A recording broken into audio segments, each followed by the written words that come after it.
Hello po mga kababayan, kamusta po kayong lahat? And once again, welcome back to another episode of Simply Talkies Vlog. Pag-usapan natin mga kababayan yung sinabi ng inyong Vice Presidenting Pusit tungkol po dyan sa mga hearing dyan po sa lower house. At ano pong dahilan na sinabi ng kanilang kakampi bakit ayaw niyang umaten sa hearings dyan sa lower house? At babalikan natin yung sagot ng ilang mga young guns tungkol sa patutsada ng inyong VP Presidenting Pusit. Pero bago po tayo magpatuloy, tayo po ay magbibigay pugay at pasalamat sa lahat ng ating channel members, followers, subscribers, nag-like at nagsishare ng ating mga videos, sa mga nagbi-video replay, nagsishare ng kanilang blessings, at ganun din po sa mga nakakasama natin sa ating video premiere at live stream. At special shout out sa lahat ng ating OFWs, men and women in uniform, sa ating mga frontliners at sa ating mga guro. At maraming salamat po sa walang sawa ninyong suporta at patuloy na pagtangkilik sa ating umunting channel. At kahit papano, tayo po ay unti-unting umaangat. No? And again, may God bless our country. May God bless us all. God save the Philippines from this patuloy na pagdating ng mga bagyo. No? Mag-ingat po tayong lahat. And may God bless the Marcos administration. Unahin natin mga kababayan itong article sa Manila Bulletin na kung saan meron pong sinabi ang inyong Vice Presidenting Pusit. VP Sara says rules of fairness don't apply in House hearing. O wala daw fairness dyan sa mga hearing. No? Ang tanong, doon ba sa Senado, may fairness din ba? Saan merong fairness? Ha? Sa opisina niya? Ha? Sa trabaho niya, may fairness. Sa paglustay niya ng CIF o ng pondo niya, may fairness. O, ayan. Ang pinag-uusapan dito, mga kababanan, yung latest na, yung huling-huling hearing ng Quadcom, yung kanilang 11th episode. No? Ito po ang sabi niya. In an interview on the sidelines of the Senate plenary deliberation of the Office of the Vice President 2025 budget, the official said rules of fairness don't exist in the House hearing that looks into her father's bloody war on drugs. Quote, of course not. No, I don't expect fairness. Talaga naman. Ang galing naman ang sagot nito. Talaga ba? The lack of fairness in the House hearing, she explained, was the reason she refused to take an oath when she first appeared before the House Good Government Committee that had been investigating the OVP's alleged misuse public funds. O, tingnan nyo ha. Ano yung reason niya? Was the reason daw? Lack of fairness. Talaga? Totoo ba yun? Na lack of fairness ang reason mo o may iba pa? Ha? Katulad na lang din ng experience namin sa House of Representatives. They use the rules according to their pleasure. Ano pala? According to your pleasure? So, dapat, ang gawin mo, maging mambabatas ka. Tapos, gumawa ka ng amendahan mo yung mga rules nila in according to your pleasure.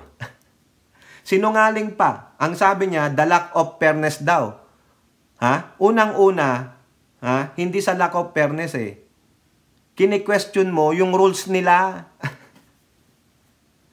Diba? So, ano doon ang lack of fairness sa ginagawang hearing, lalong-lalo na sa komite ni Joel Chua? Ano ang hindi fair? Minsan ka lang umaten, hindi ka nag-oath, hindi ka tinanong kasi hindi ka nag-oath. So nasaan doon ng lack of fairness? Paano mo nasabi ka agad na walang fairness sa mga hearings sa House of Representatives? Sa palagay mo, may fairness sa mga hearing sa Senado? Yun na lang kay Bato di ba? Yung mga hearings ni Rapi Tulfo. Di ba?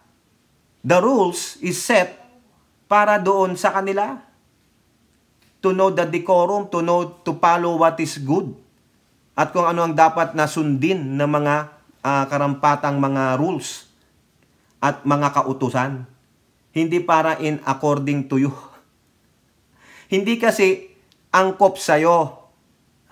Sa palagay mo, disadvantage ka.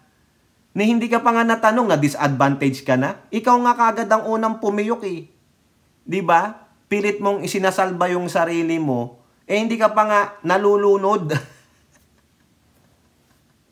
Parang anticipating, no? Parang yung masyado kang safe driver. Ang sabi speed limit, 20. Ikaw, naka 5 ka lang kasi takot na takot ka. Di ba? Kahit wala sa rules ay nag-ano-ano pa rin. O ano yun? Gumagawa sila ng rules as they go along, as they do their hearings. Ay nako, sabihin mo yan sa harapan ng mga nandoon sa bawat komite. Umaten ka. O sabihin mo, ano yung rules na ano-ano? Walang malinaw, di ba? Ibig sabihin, gumagawa lang siya ng istorya. Mga kababayan, di niya may specify ano yung rules. Are they go along as do they do their hearings? Bakit si Paduano? Obserbahan mo si Paduano. Di ba? Sasabihin na lang ni Paduano, Chairman, according to our rules. Chairman, based on our rules. Sinabi ba nila, nag-ater ba sila, nagsalita ba sila ng ganitong na wala sa rules? Hindi. They always refer to their rule book. Tapos ikaw sasabihin mo, if there are no rules, they make rules as they go along. Tinan mo, pinaritangan mo pa? Ginawa mo pa ng kwento? Ang kapal talaga ng mukha, mga kababayan. Nakita nyo kung paano niya sirain talaga. Dapat dito ipatawag ito Paano mo nasabi na kami ay gumagawa-gawa lang ng rules as they go along? Paano mo nasabi ano yung mga rules na gawa-gawa lang namin? Di ba mga kababayan? Yung rules na yan, nandyan na yan bago ka pa maging vice presidente, bago pa ka pa maging mayor. Di ba? Ay, nako. Duterte argued that as an invited resource person, she was allowed by the rules not to take an oath, but the privilege was not accessible to ordinary employees who are being scared or maligned. O nasaan doon? Di ba? Ang kapal talaga ng mukha, mga kababayan. Sobrang matalino pala ito. Sa sobrang talino, nagaga. Wala nang rules doon kung makikita ninyo. Wala namang rules doon sa House of Representatives. Talagang binasa niya po, mga kababayan. Ang sabi niya pa, yung mga hearings na yan sa Quadcom ay clearly a political persecution. Ayan. Pine-persecute daw sila, mga kababayan. Yun lang yan. Political persecution. Politically motivated. Lahat po pamumulitika. Ayun po yung deflection. No? So kayo, dyan sa mga Quadcom, sa committee ni Joel Chua, political persecution. Wala pong fairness para sa kanila yung ginagawa ninyong hearing. Hindi po angkop sa kanila yung hearing ninyo. Kasi bakit? Hindi nyo dapat tinatanong ang mga Duterte. Hindi nyo dapat sila binubusisi kasi perpekto po sila. Oo, napaka-perpekto po nila. Piling nila, hawak nila sa leeg ang lahat ng mamamayang Pilipino. You cannot question them. You cannot even mention their name. Yan po ang sabi niya. Do not ever mention my name. Kasi pag minention mo ang name ko, lalabas si Voldemort. Oo, ganun po yon. Lalabas ang pagiging presidente ng impyerno. Oo, kaya wag niyong kukutsain ang mga Duterte kasi napaka-perpekto po nila. Oo, wala po silang nagagawang mali. Hindi po silang magnanakaw sa kaban ng bayan. Hindi po. Tama po yung paglustay ni Pusit Tambalustay ng kanyang pondo. Oo, yung pagbibigay lang ng acknowledgement receipt sa mga pekeng pangalan ng mga sinasabi ng tumanggap ng pera, huwag nyo kaming questionin. Pera nila yun. Oo, hindi nyo pera yun. Wala na kayong pakialam dahil binigay nyo na sa pondo ng bayan. Binigay na sa amin, kaya sa amin na yun. Kaya gastusin man namin yan, wala na kayong pakialam. Hindi kami liable dyan, hindi kami accountable dyan. Wala kayong pakialam. Basta may acknowledgement receipt, okay na yun, mga kababayan. Ganun po yan. Kaya, yung hearing ninyo sa lower house, wala yan. Bogus yan. Oo. Pero ano lang yan, political persecution sa amin. Ganun pala yun, mga kababayan. Kaya hindi pwedeng matatanong, ha? Oo, kasi perpekto po ang mga Duterte. Perpekto, my ass. Oo. Ang kapal-kapal ng mukhang magsabi ng ganyan, hindi ka nga makasagot ng tama, eh. No? Ang alam nyo lang is deflection, hyperbolic statement. Oo, joke lang. Oo. So therefore, yung sinabi niya, sasabihin ko rin, joke lang yun. Hindi totoong walang fairness sa hearing. Hindi totoong political persecution. Kasi nagjo-joke lang yan eh. Lahat ng sinasabi nito, kabaliktaran. Oo, sinungaling po ito eh. Bakit?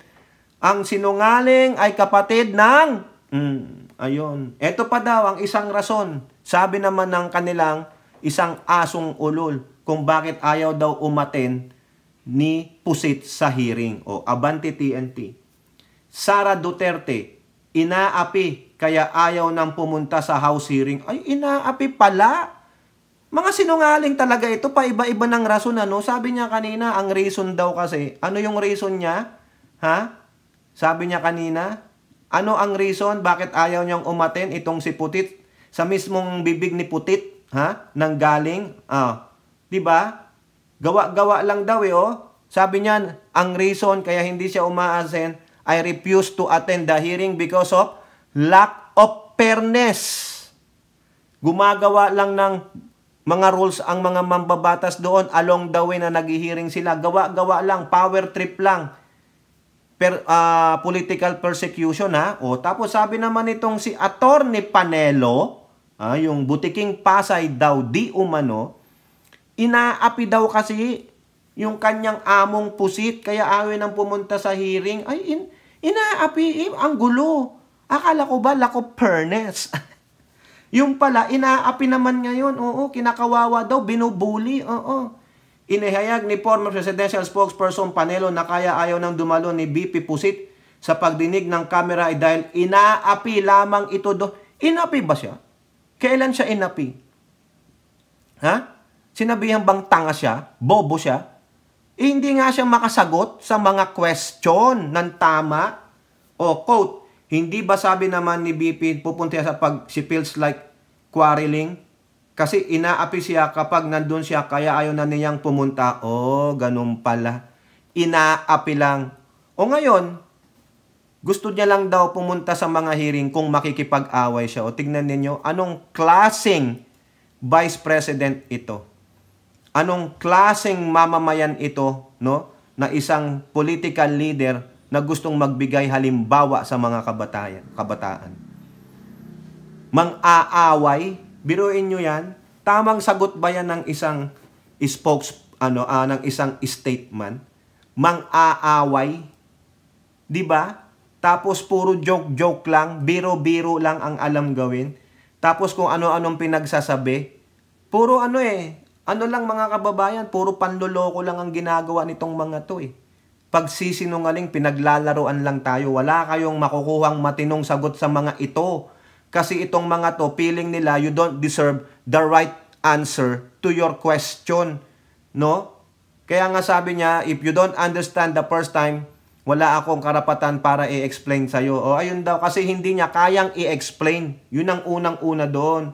Diba? Inaapi lang pala siya, mga kababayan. Inaapi lang. Sabi ni Panelo yon, pero ang sabi mismo ni Pusit, lack of fairness, political persecution ang ginagawa sa amin doon sa hearing. Nako, paiba-iba po talaga. No? Dinadagdagan nila yung mga hyperbolic answers nila. Now, balikan natin yung sinabi ng dalawang miyembro ng Young Guns, Impact Leadership, kay J. Kong Hoon, on questioning BP Sara Duterte's Pusit ang willingness to testify and criticize her for offering excuses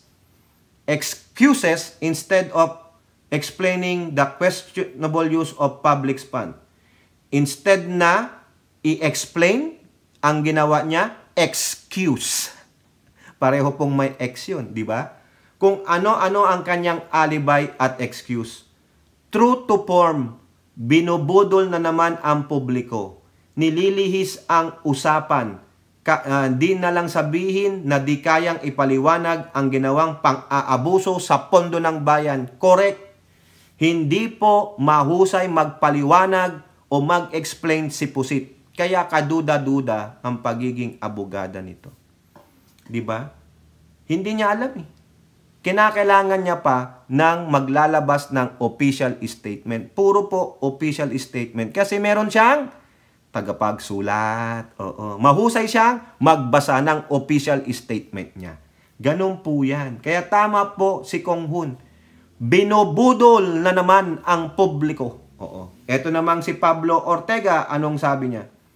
Kapag ang isang tao ay ayaw tanggapin ang simpleng oath para sabihin ang katotohanan, ibig sabihin, hindi siya preparado para magsabi ng katotohanan at pawang katotohanan lamang.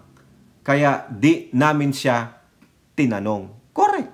Bakit ka magsasalita dun? Kinakailangan mag-under oath ka para at least, no, maniwala sila sa sasabihin mo. Kung hindi ka naka-under oath dun, edi ano lang yun, kwentuhan lang. Nagbubuladasan lang kayo, nagchichikahan lang, marites lang. O di ba?